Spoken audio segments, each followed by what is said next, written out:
Counseling skills and techniques.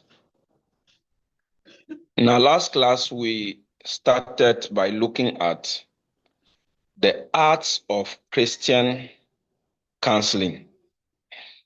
In that last class, we understood that counseling is a process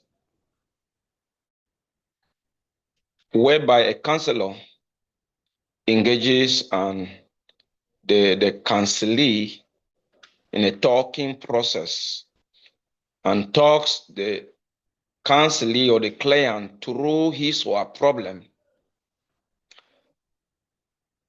looking for ways to help the client develop coping mechanisms, possible solution to that problem, to rule her change or some things that can help the counselee review some decisions that the counselee must have already been taking. And we said the purpose of is to help the counselee be able to go through that challenge, go through that issue that he is going himself at. And then we understood that most issues has to do with psychological or emotional issues. And so they are more skilled in order to help the counselor. We understand how powerful the quality of intelligence, where we have seen in our other classes on emotional intelligence as that ability to positively and constructively manage without having break up and all of that. And so if the counselor is able to manage himself in a situation, manages herself in a situation, he can as well be able to manage or help the other handle that situation. We equally mention counseling is an art. And being an art, it means something that you are learned, you are born with. The skill of a counselor is something that you develop. It's something that you learned. It's something that you develop over time. And so in this class, we are going to be looking at some of the skills and techniques that a counselor needs in order to offer the right solution to his or her client. Now, we did mention that the purpose is never for the counselor to offer or to change or to take decision for the client, but to guide the client to make his or her own decision so that the client will take responsibility for the outcome of their own choice. A lot of things to say in this class. Before we go properly to understanding some of the skills that are required in counseling, today I'd like us to first by considering the personality traits of an effective counselor. Traits of an effective counselor. Some of those traits that must be found in somebody that is a counselor. One we will see, consider self-awareness and understanding. Self-awareness and understanding.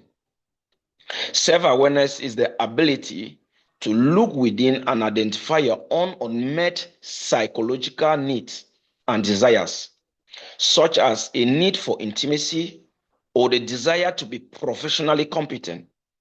This ability prevents your issues from affecting or conflicting with those of your clients. So self-awareness and understanding of your own personality, of your own state, emotionally or psychologically, is very important, because when we counsel people, people come with their own issues. And if they come and meet your own issues, sometimes you may mix your issues into their issues. And that state will make you not to be very able to help the counselor. Two, good psychological health. Although no person is totally free, but a person with less problems or good psychological health can be trained to be a counselor. So that good psychological health, mentally sound, emotionally balanced, is very important trait as a counselor. The next personality trait of an effective counselor to consider is rapport skills. Rapport building skills. Counselors must possess a strong set of interpersonal skills to help establish rapport quickly with clients and develop strong relationships. When a person that is able to that is sociable, is easy to make friends, create contact just from the first view, first meeting with somebody, is one of the good qualities that a counselor must develop. They must give their undivided attention to clients and be able to cultivate trust, because when they develop this quality, it's easy for them to connect easily or quickly with. So that rapport building skill is very important.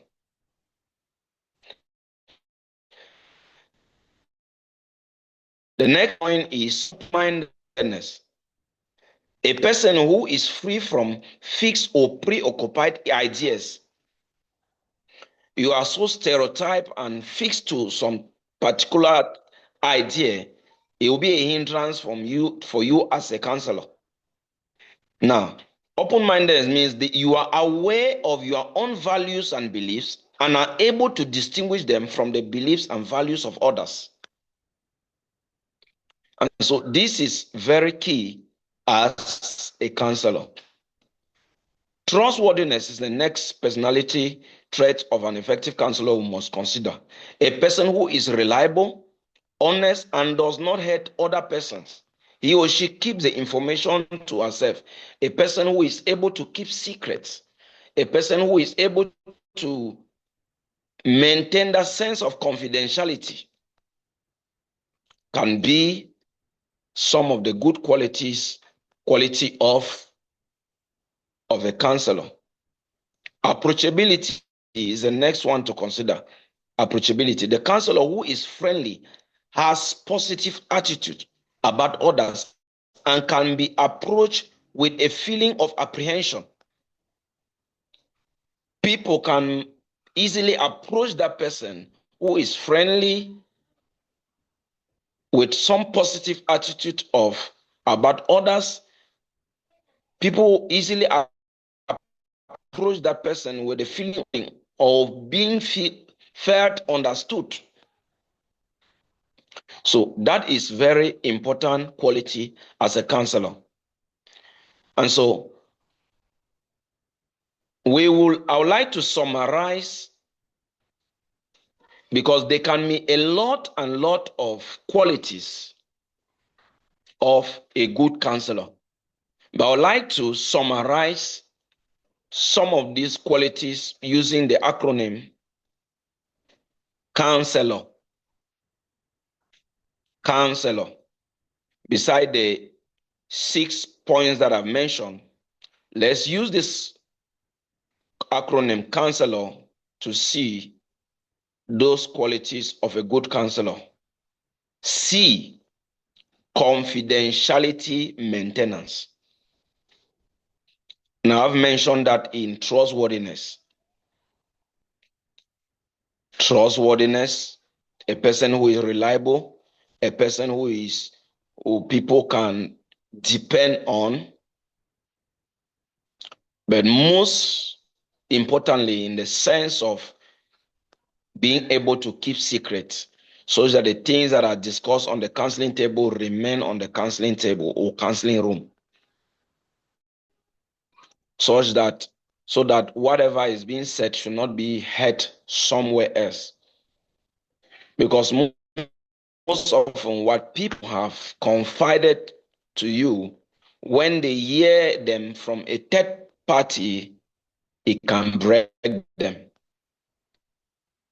Remember, people that come to you for counseling are vulnerable, and the state in which they are emotionally or psychologically, they are already sick and need to be treated with a lot of care, and such consideration of confidentiality, keeping secret, is very important.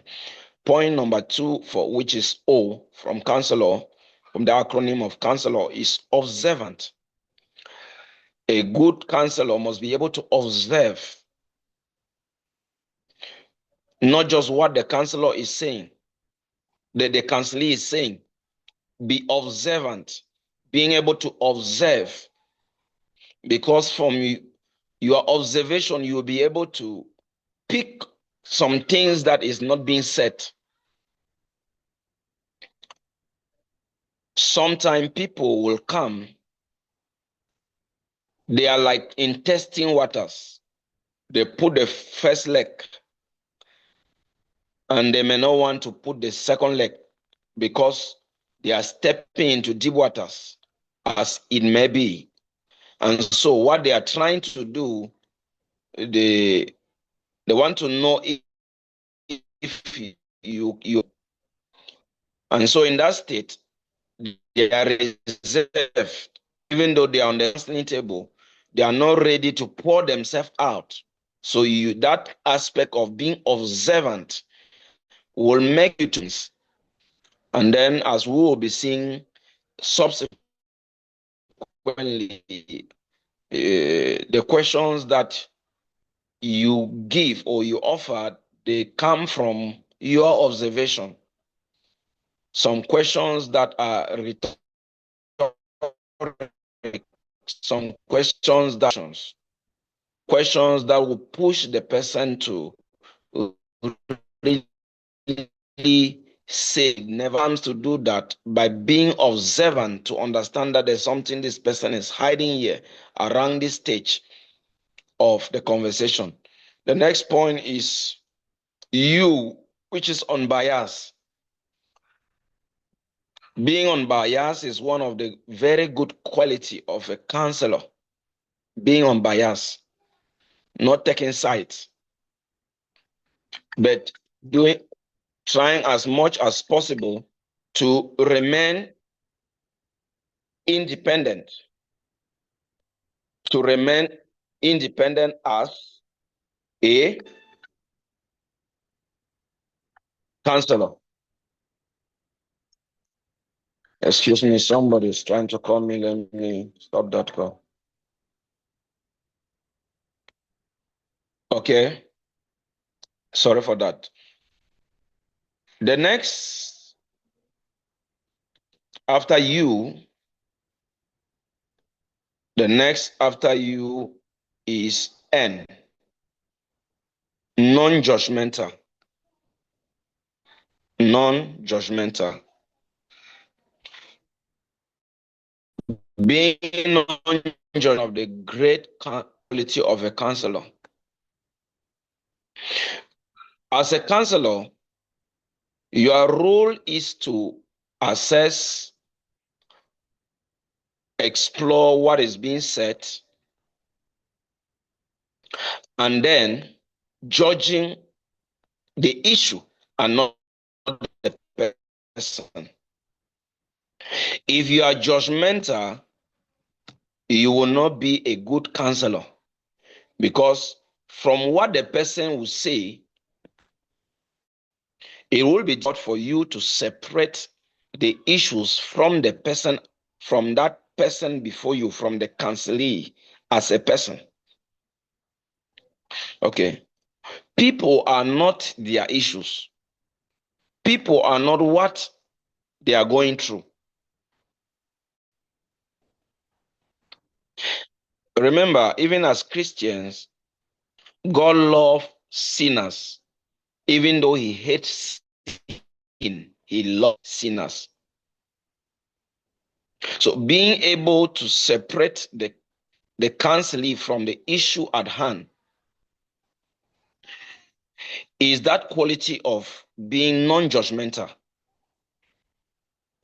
Because if you are judgmental, you will easily conclude.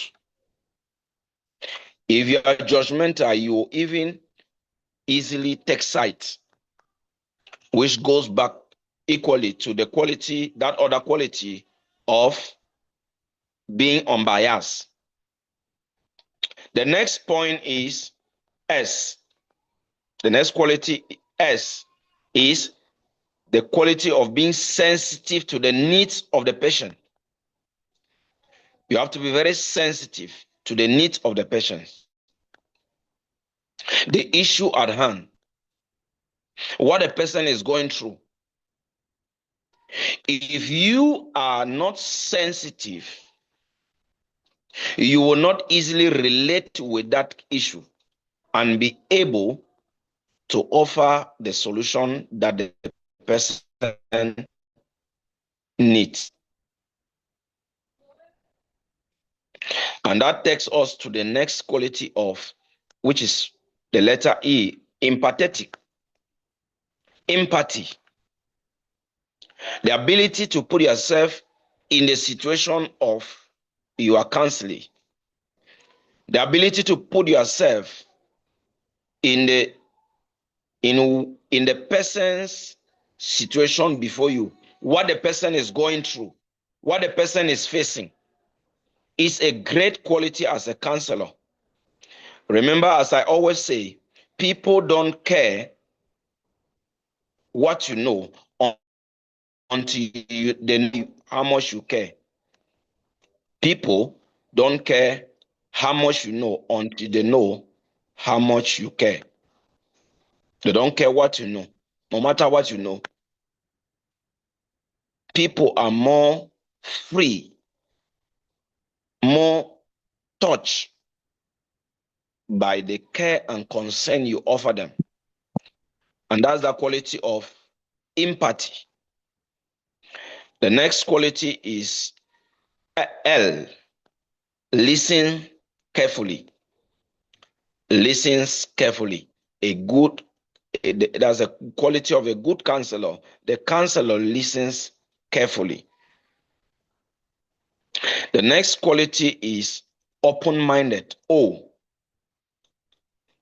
The counselor is open-minded. Look at how the points are interrelated. Because you are unbiased, because you are non-judgmental, is predicated on that point of being, you are a person that is open-minded. You are able to relate with issues with an open mind, independently, not being stereotyped, not trying to hold sides or take sides. You are just open-minded. And then the last, which is R, stands for respect the rights of the patient. You must respect the rights of the patients. Let's quickly look at some of the stages that are involved in this, because in this we are looking at the skills and techniques, but at the same time we are also looking at the process of how counseling is being done and how the things that are involved and all of that. Now, the purpose of this class, please, is not just to give you information, but to interpret this information for you, because anyone can get anything on internet. Anyone can get it. Our role is here is to guide and help you so that you have that strong base and foundation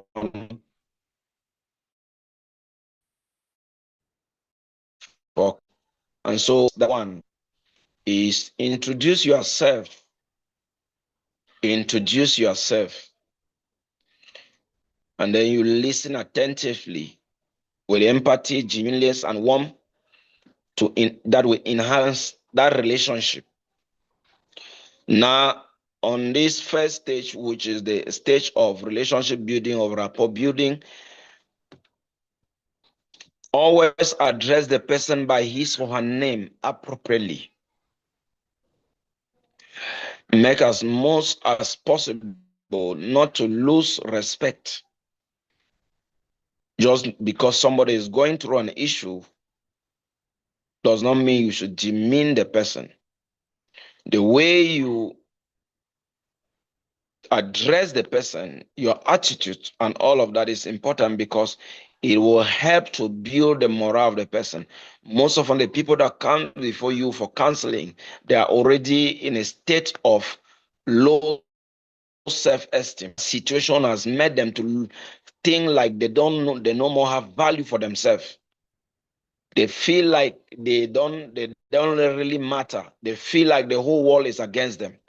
So this is very important, to address the person by his name with courtesy, with respect, and everything, to ensure that the person is physically comfortable. And so ensure physical comfort, that the person sits comfortable, the person feel at home. As a person, are you okay? Are you all right? Do you feel at home? Feel at home? All of that is just way to prepare the atmosphere for counseling. And then observe nonverbal communication that may be happening as the person is looking at you, facing you, all of that. Stage number 2, assessment and diagnosis. In this stage, you are assessing through observation and inquiry. I've spoken about observation, the importance of being observant as a counselor, but much more inquiry. This involves the questions that you are going to be asking, a different type of questioning that you will see.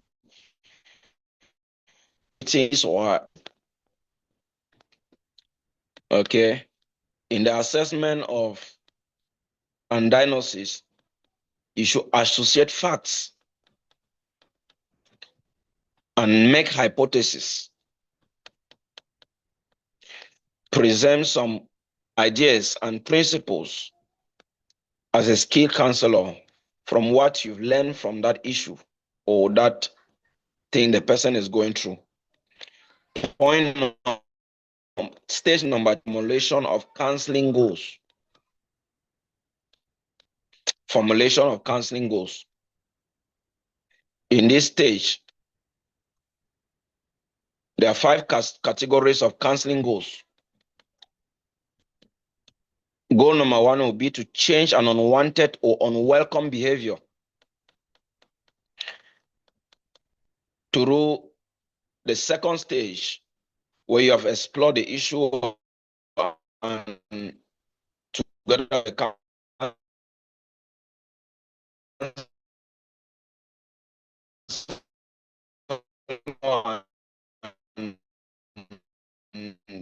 aware of the things or wants to take. And so one of the key goals here is an unwelcome behavior. The next formulated goal to consider is to better cope. We have said that even in our definition, the counselee to cope with their situation. And so in counseling, your goal is to develop coping mechanisms because there are issues that will never change or the counseling will never change. There are some issues in marriage or in relationship or whatever that situation may be that you discover that it will never change. And so there are some issues that as couples learn to understand that this issue, something that is difficult to change, and so they will look for a way on how to live with that issue. And so by that, they will need to develop coping mechanisms.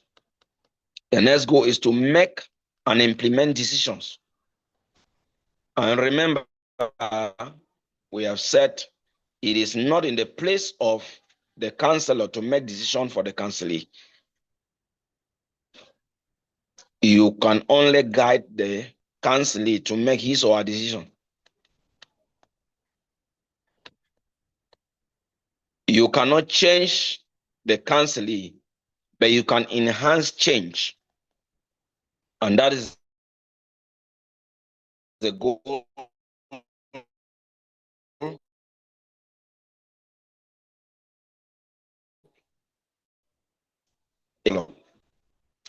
You as a counselor is to enhance relations and make things well. Your role is to see as much possible as possible to restore a relationship that is failing. The next stage 4, is intervention and problem solving. Okay, intervention and problem solving. Some characteristics of a good treatment plan will include goals are clearly defined and reachable. Because in intervention and problem solving, you are setting goals. But those goals must be clearly defined and reachable. The next thing is plan able to be adapted with time. The plan of change, the plan of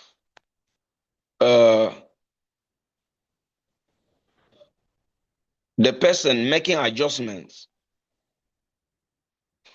must take into account the time factor, being able to adapt it with time. The next point is positive and action-oriented focus. Positive intervention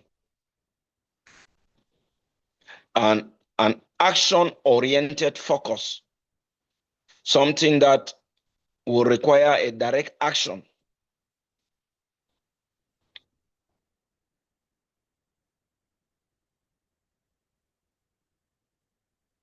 Let's look at stage 5, which is termination and follow-up. Termination and follow-up. At this stage, which is the last stage, think of this as a means of empowering the client. Stage where you are really getting the client really backed to himself or herself. It is not enough to counsel people. It's very important to set a plan of follow-up.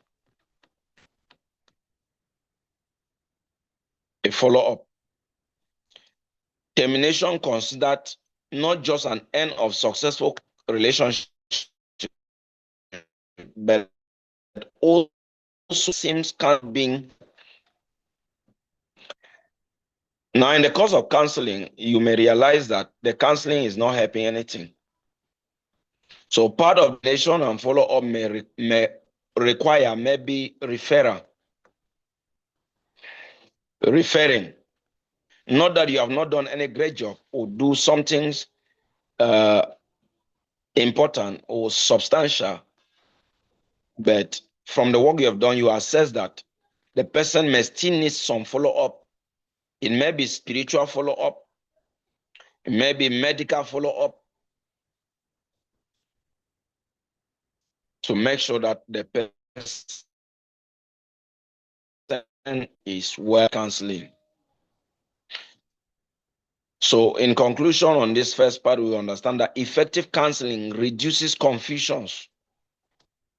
Effective counseling reduces confusions, allowing the client to make effective decisions and leading to positive changes in their attitude and behavior. So the counseling process or session should help the person, the client, should allow the client to make effective decisions and lead them to positive changes in their attitude and behavior.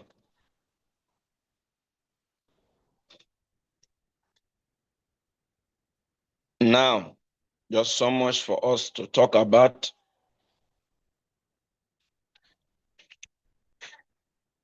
Now, we can't change people. I've said that.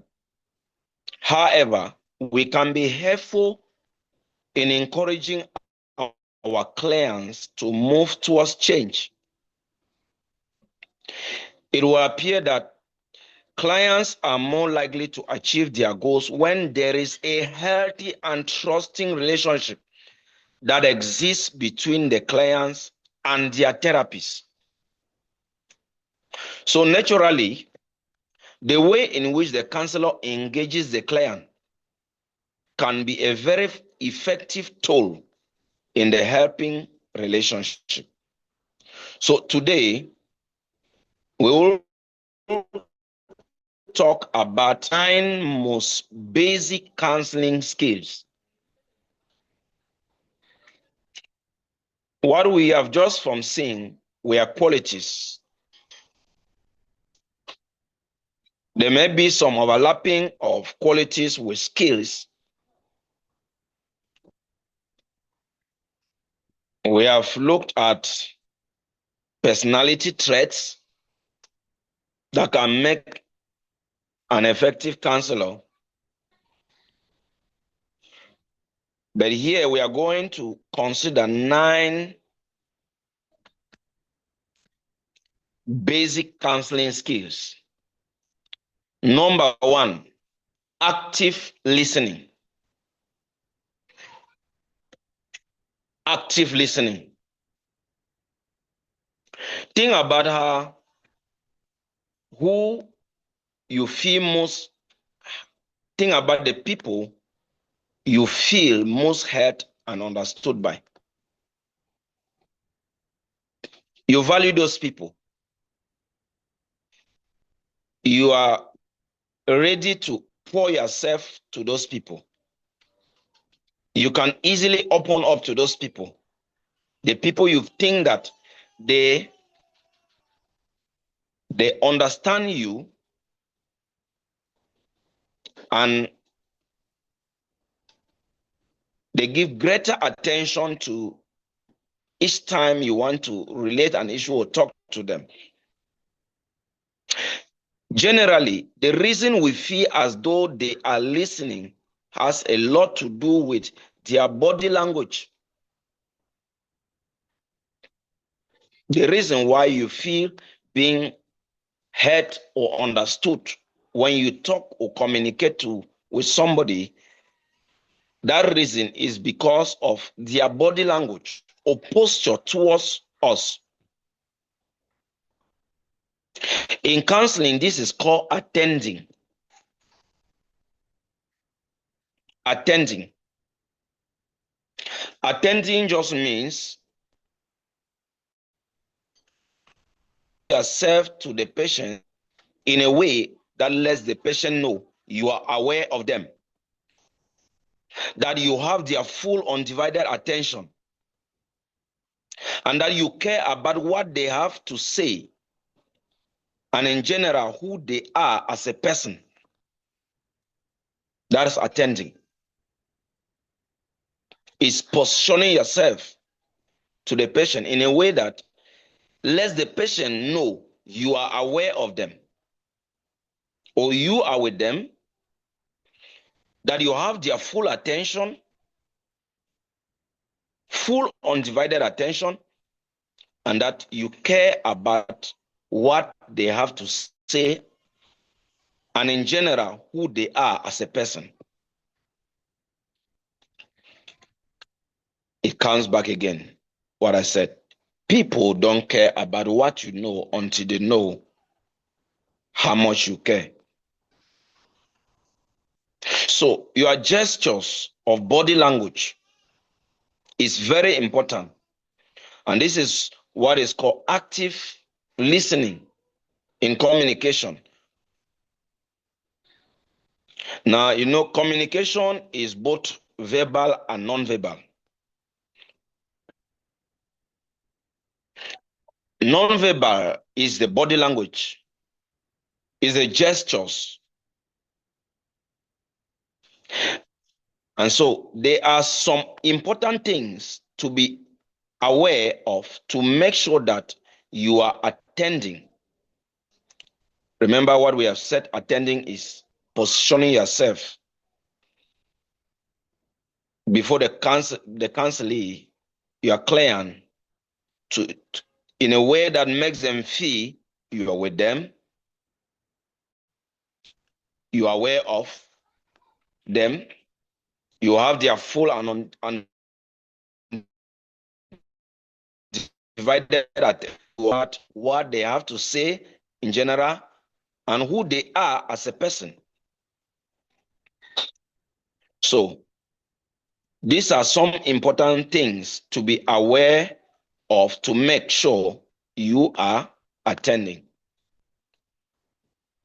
Make eye contact. Under this attending, make eye contact, meaning looking face to face, eye to eye as the person is speaking. Remove anything from the room that may distract you from focusing on your patient. Nod your head at appropriate time to confirm that you are hearing what they are saying and that you identify with what they are saying. Try not to move around a lot. Though you may not mean to, moving around can suggest that you are antsy and ready for them to stop talking. You never want them to feel like you don't want them to be there or that you have better things to do. Okay? So that's part of attending. The next point under attending is make encouraging verbalizations. Try to make important verbalizations, I explained. Try to mirror their posture and language. This can make your client feel more comfortable and free. The next point on attending is lean forward. Lean forward. This shows your client that you are engaged. And maybe before reclining.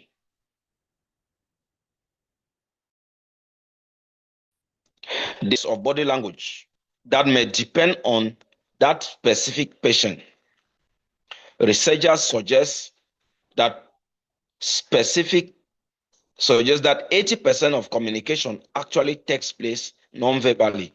So attending is an important way that you communicate to your patient that you care about them. But just like with anything, we can go through the motions, do all the right things, but our minds and our hearts can be far off. We need to be sure that we are retaining and understanding the verbal and non-verbal information conveyed by the patient.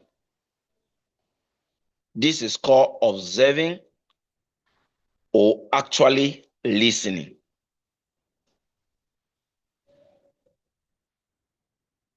Now, content and process are two main sources of information to draw from to make sure that we know what our patient is communicating. Content refers to what is actually being said. Be careful to listen to not only what a person says, but also the words, expression, and patterns the person is using, which can give you different insight. Because as I said, sometimes even though they are speaking, they are on the counseling table, they are hiding, they may want to hide a lot of things. So content and process is very important. Content is what the person is saying, but the process, the things that you are observing in course of that conversation is very important. It may also be important to recognize what is not being said. I've said that. Counselors should develop an ability to remember that what was said, to remember what was said. They must develop that ability. You must develop that ability to remember what is being said. That's the content.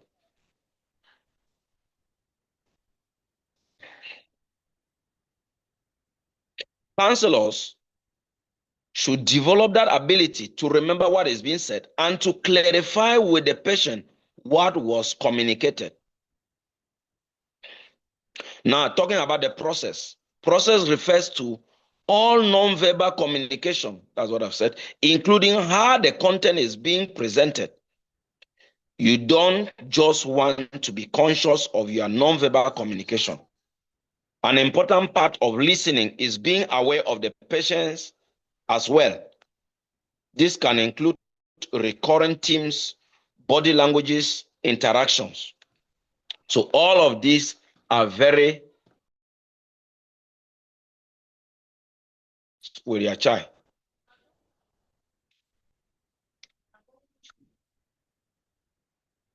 Let's go to counseling skills number 2.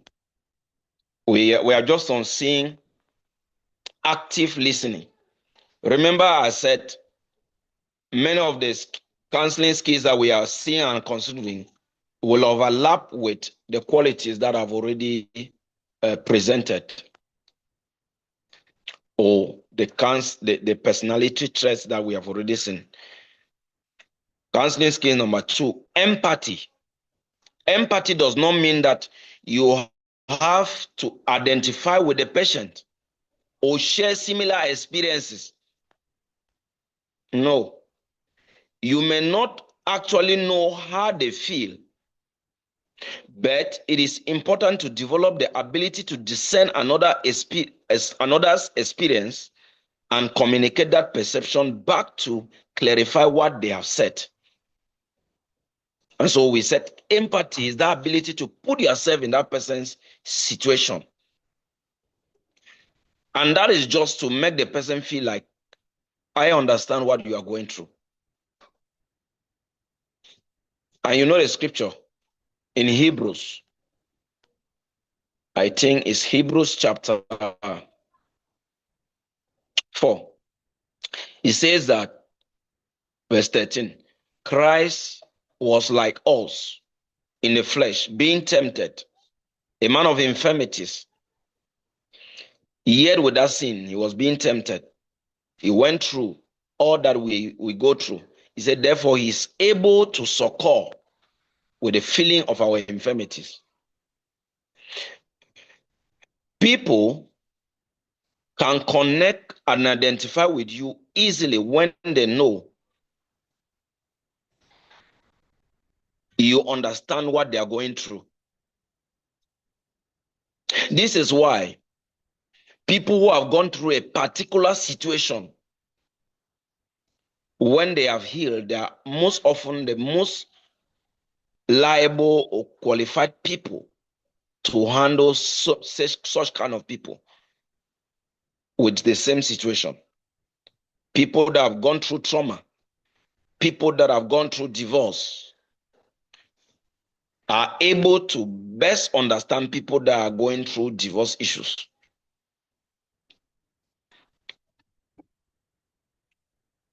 So empathy is that ability to put yourself in another person's situation.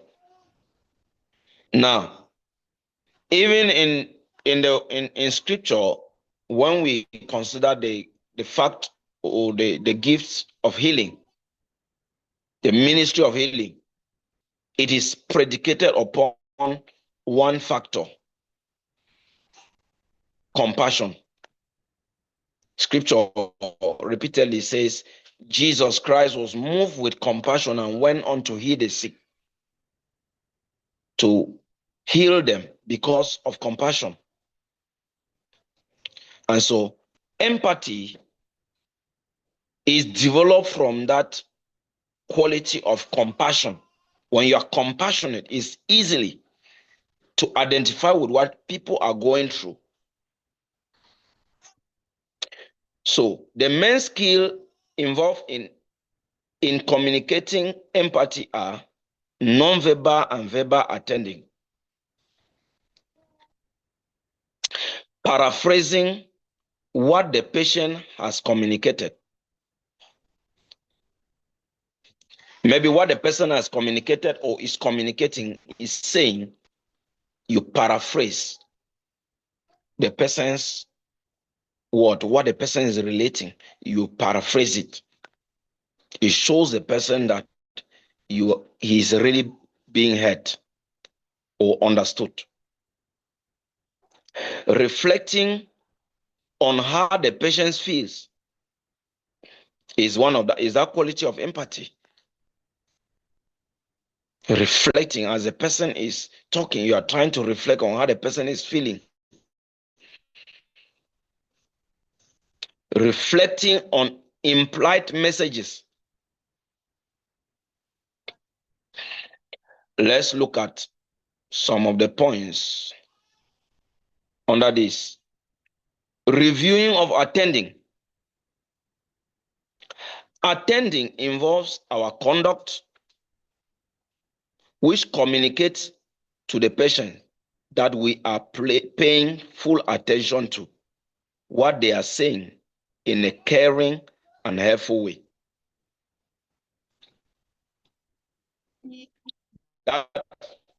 That quality of attending is part of empathy as well. Paraphrasing. Paraphrasing entails you focus on keywords and main ideas that the client has communicated and reflect them back in a rephrased shortened form. This shows the client that you heard them and are trying to understand them more deeply. Let me quickly give you 4 tools to help paraphrase. 4 tools to help paraphrase. 1, listen and recall. Listen and recall. Recall everything the client expressed to ensure no significant details are missed. 2, identify content. Decide what event, situation, idea, or person the client is discussing. Content refers to what is being said through what, expression patterns, and even omissions. So identify the content. And so to identify the content, even as the person is talking, you can interrupt them. So where did this take place? Who was that person? So that you are being clarified. But you do that by paraphrasing what the person has said. The next point, number 3 of of the tools of paraphrasing is rephrase. You rephrase. That is, repeat the client's communication briefly using their key words and main ideas in a fresh way. In a fresh way, meaning in your own words. You rephrase that. And lastly, perception check. Allows the client to confirm or deny your paraphrase. Avoid putting words in their mouth. Helpful phrases include, it sounds like, that's perception check. It sounds like you are really frustrated in that situation. Or let me see if I understand this correctly. That's perception check. Check.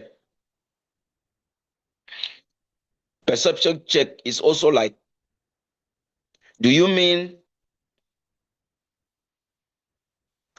he has said something, but you are trying to get the thing clearly? So you are like, do you mean he did this thing? But make sure that you don't go to extreme where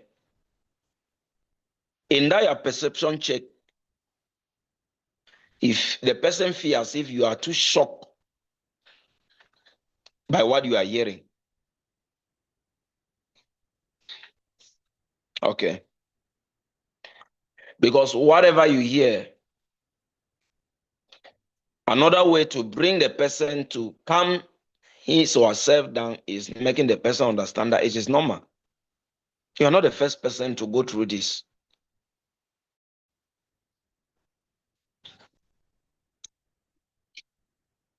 Okay.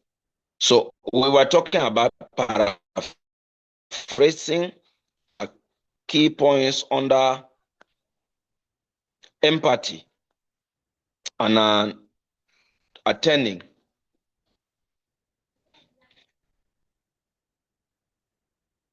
So still under this empathy, reflecting on the patient's feelings. Reflect on the patient's feeling. Review what the clients communicate verbally and non-verbally.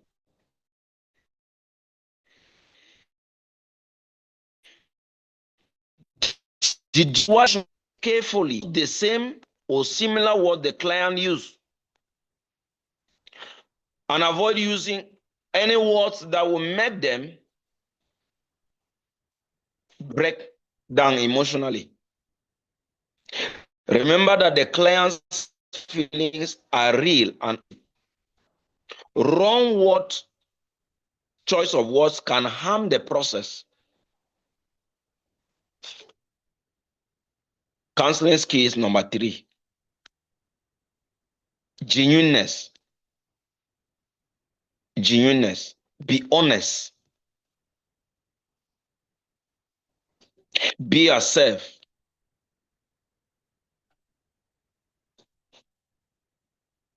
Be comfortable. And your actions needs to reflect your words.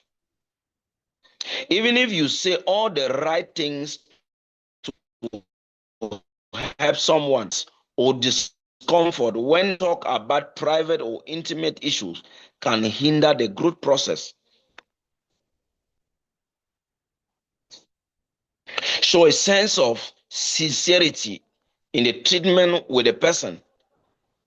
Sincerity in wanting to sort out. Sincere about really being there with the person.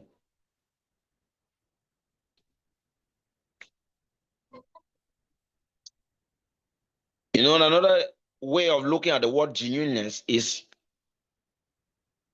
if people just feel as if you are fake in the way you are relating with their issue, it hampers on the process of counseling. but you are not truly relating with their issue. Remember, as a counselor, you are also a professional, which means you as well maybe treating the issue just like a job. Let a person really see that genuineness in you, that yes, you want to handle this issue. Counseling skill number 4, unconditional positive regard. Unconditional positive regard. Show endless kindness and caring regardless of what is said. You may disagree or notice flaws in reasoning, but your role is not to argue, but to gently encourage the person to see things realistically. Affirm the person's emotions. Affirm the person's emotion, hurt, happiness, or confusion to convey that it is okay to experience this emotion. Affirm them just to convey that sense of like it's normal to go through what you are going through.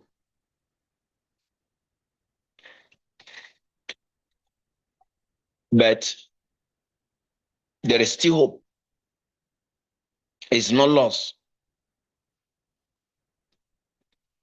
Counseling skills number 5, concreteness. Concreteness. Stay focused on specific and relevant facts and feelings. Stay focused on specific and relevant facts and feelings. Avoid getting off topic. Avoid getting off topic, making sweeping statements or sweeping generalizations, or talking about the counselor instead of the client. Help the client recognize and pursue growth in one specific area.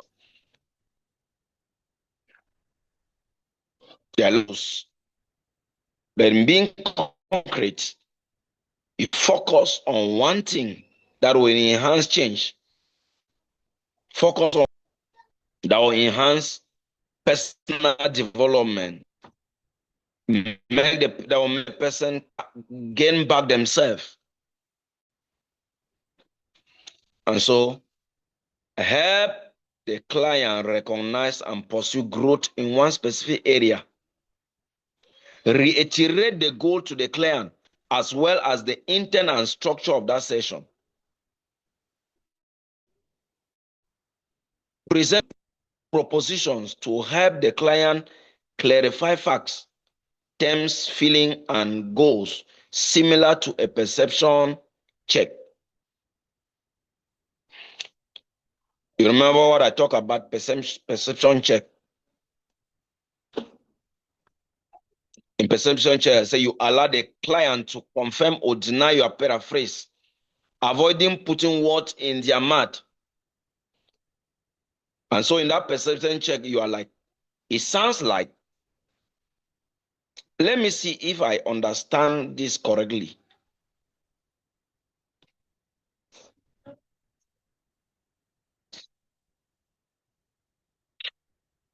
Counseling skills number 6, open questions.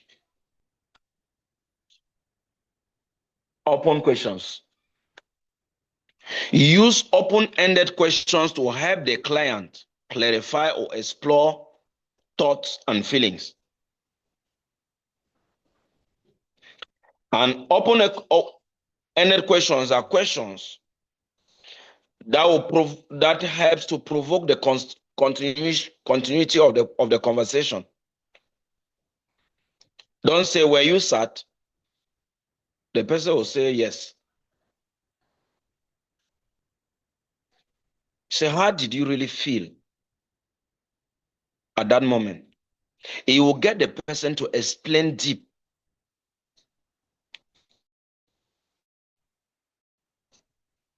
What the issue was Avoid requesting specific information or limiting the response to yes or no answers. Upon any questions and no questions that you ask that will make the person just say yes. Because when he says yes, he will stop there. He will not explain things more. It will not help the conversation.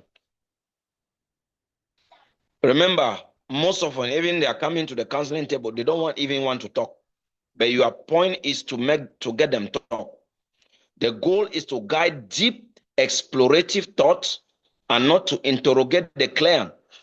Follow up the client response with a paraphrase.